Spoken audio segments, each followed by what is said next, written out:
Hi there, welcome to my channel. In this video, I'm going to discuss about the solution for simplified path problem. Let's look at the problem description. We are given an absolute path for a Unix file system and we have to transform that into a simplified canonical path. So the rules for the Unix file systems are as follows. Single period is representing the current directory and the double period is parent directory, and then multiple consecutive slashes are treated as a single slash. And any sequence of periods that does not match the above rules should be treated as a valid directory name. For example, the more than 2 dots are a valid directory or file names. So the simplified canonical path should follow these rules. The path must start with a single slash, and the directories within the path must be separated by exactly one slash, and the path must not end with a slash. The path must not have any single or double periods. So we have to return that simplified canonical path. So let's take a look at the example 1. So here the given path is slash home slash, and so there shouldn't be any trailing slash, so that is getting removed. So the expected output for this is slash home. And in the case of example 2, there are 2 slashes, so that should be converted. So the extra slashes should be ignored. So we have to just keep only one slash. So the output is slash home slash foo. If there is a 2 dots, then we have to exclude the parent directory. Okay, so in this case, because of this 2 dots, the documents component will be removed. So the output will be slash home slash user slash pictures. So the constraints for this problem are the path length is ranging from 1 to 3000. The path consists of only English letters, digits, and the periods, slash or underscore. The path is a valid absolute Unix path. Let's look at the approach to solve this problem. Given input path is slash home slash user slash documents slash dot dot slash pictures. Okay. Based on the rules given in the problem description, if there is a component which denotes the parent directory, then we have to remove the parent directory as well as the dot dot in order to simplify the path. So for this case, this document and this dot dot, both the components will be removed from the input path, and the remaining components will be joined to form the simplified path. In this case, it is slash home slash user slash pictures. Okay, so we can solve this problem using stack. Okay, first we split this input string by the slashes, so we get this slice. Okay, and we traverse this slice. Whenever we see a component that denotes the current directory, we have to skip that. Whenever we see a component that denotes the parent directory, we have to pop an element from the stack. Otherwise, we keep pushing the elements. For example, if we see home that is not equal to dot dot or single dot, so we push that. Next, user that is not equal to dot dot and single dot, so we push that onto the stack. Okay, but the moment we see next we push this onto the stack, and then the moment we see this dot dot, we pop the top element, which is the documents from the stack, and we will not push this into the stack. Next we go ahead and process the last element. Because this is not equal to dot dot, we push that onto the stack. So the stack will have home, user, and this element at the end of this traversal. Okay, then we joined all the elements in the stack using the slash as the separator. Then we form the simplified path. Okay, so that's what I have listed down here. So first we initialize the stack with an empty slice of string. Then we split the path, input path, with slash as the delimiter, and we create that slice, component slice. Then we traverse this component slice. So if the current element is equal to dot dot, then we pop an element from the stack only if the stack has some element. Okay. Otherwise, we check whether the current component is not equal to dot and the current element length is greater than 0. This is for the case where multiple slashes are together. Okay. So in those cases, we push the current element to the stack. So at the end of the traversal, we join all the elements in the stack with slash as a separator. Let's look at the flowchart. Input for this procedure is a path string. First we initialize the index variable to 0 and then the stack to empty slice of string.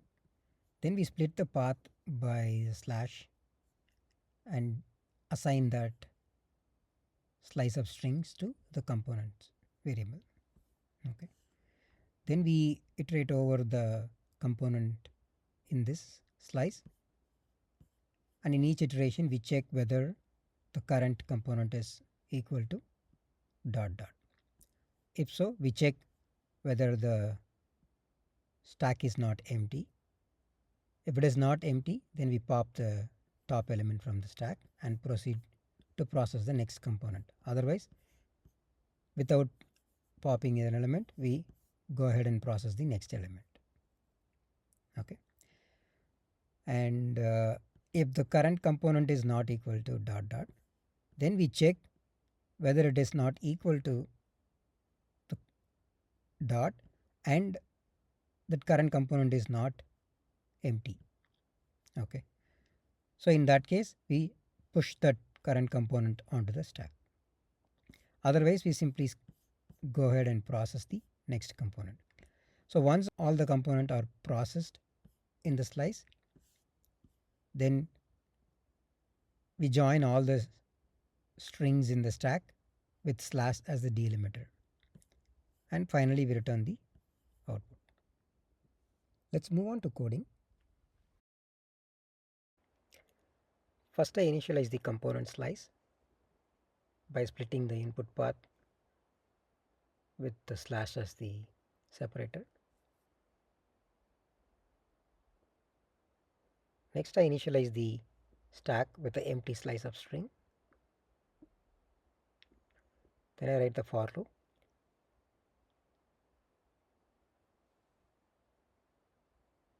I traverse that component slice. Each iteration I initialize the count variable with the length of the stack.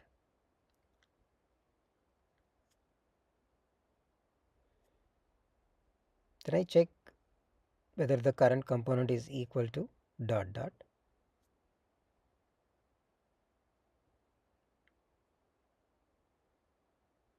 If so, I check whether the length of the stack is greater than 0.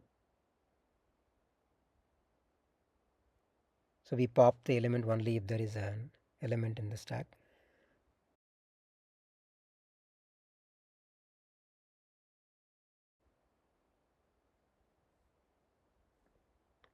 So if it is not equal to dot dot, then I check whether the current component is not equal to dot and also it is not empty. In this case, I push the component into the stack.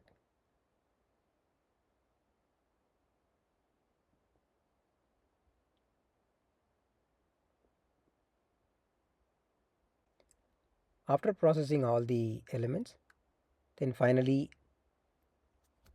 I combine the strings in the stack with slash as the separator, and then I prefix slash and return it. Next I'm going to run the test cases. All the tests passed.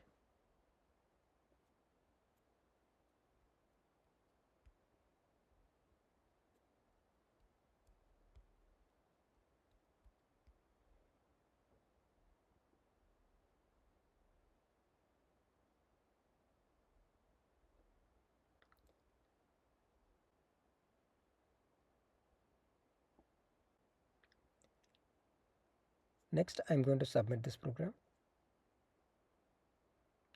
Cool, this program is accepted. Next I'm going to do the code walkthrough with sample input. Let's do the code walkthrough for this input.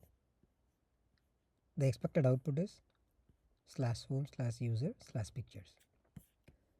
So in this procedure, first we initialize the component slice by splitting the input path based with slash as the separator. Okay. So we get this slice of strings. Next we initialize the stack with the empty slice of string. Okay. Then we enter the for loop. And in each iteration we initialize the count with the length of the stack. Then we check whether the current component is equal to ... So in this case the current component is home, that is not equal to ... and also that is not equal to ... and its length is greater than 0. So in this case we push that component into the stack. So the stack will contain the string home. In the iteration 1 we initialize the count variable with the length of the stack, which is 1. Okay. Then we check whether the current component is equal to ... It is not. Then we check whether that it is not equal to ... and also it is not empty. Okay. So in that case this component also pushed into the stack. Okay.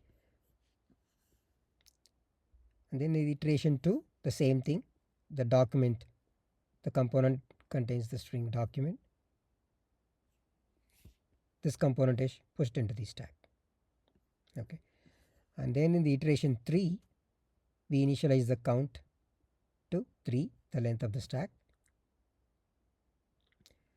and then we check the current component is equal to ...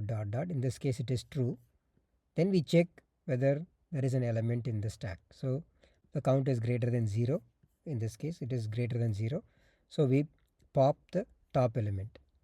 So the top element was document, so that was popped out of the stack. Okay. And then we go ahead and process the next component. So in this case it is not equal to ... not equal to ... So this component is pushed into the stack. So when we come out of this for loop, the stack will have 3 components: home, user and pictures, and we join those 3 strings with slash as a separator and then prefix the slash, because the simplified path should always begin with the slash. So we add this. So finally we get this /home/user/pictures. That is an expected output. Next I'm going to do the time and space complexity analysis for this solution. Let's do the time complexity analysis for this input. Length of this string is 32 characters. So if you look at this procedure, first we split that input string. So we read all the 32 characters in this operation. Okay. And then here we read all the strings in the stack. So in this case we read 16 characters totally. We processed 16 characters. Inside the for loop, the total number of characters compared is 2 times the number of slash character present in the input string. Okay. Each iteration we compare current component with ... So the total number of characters compared is 2 times the number of slash character in the input string. Okay. So the total number of characters processed will be approximately double the size of the input string. Okay. So it will be like 2 times n character, and so the time complexity is order of n because we remove the constant factor out of this. So the time complexity is order of n. With respect to the space complexity, it is order of n because we need to allocate space for component slice as well as the stack. So we allocate twice the size of the input. So the space complexity is order of n. Thanks for watching this video. Have a great day.